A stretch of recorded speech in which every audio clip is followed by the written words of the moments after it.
Hallo liebe Kunstfreunde und herzlich willkommen zu diesem neuen Video.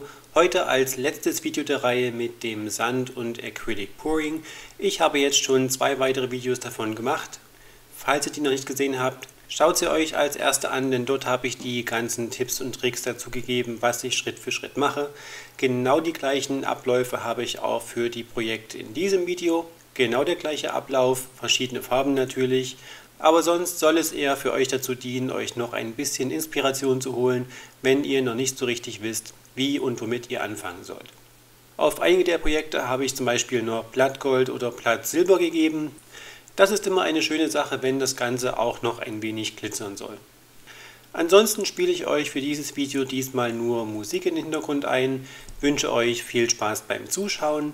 Wenn ihr natürlich Fragen haben solltet, lasst sie uns in den Kommentaren wissen und wir helfen euch da gern weiter oder geben noch Tipps und Tricks, was vielleicht in dem einen oder anderen Video verloren gegangen ist. Alle Produkte, die ihr hierfür benötigt, findet ihr natürlich wie immer auf unserer Homepage, also in diesem Falle verschiedene Acrylfarben, entweder normal oder die Metallic-Farben, unser Fleury-Pouring-Medium oder auch Flow-Twirl oder auch jetzt neu der Sand. Dieser ist sehr fein, wird mit PVA-Leim oder etwas Vergleichbarem vermischt, damit es eine dicke Paste ergibt, die man dann gut auf das Bild auftragen kann. Gebt uns auf jeden Fall einen Daumen nach oben, wenn euch das Video gefallen hat. Abonniert unseren Kanal und klickt die Glocke, damit ihr auch zukünftige Videos nicht verpasst. Und ansonsten wünsche ich euch natürlich wie immer viel Spaß beim Kreieren. Bis zum nächsten Video und bis bald!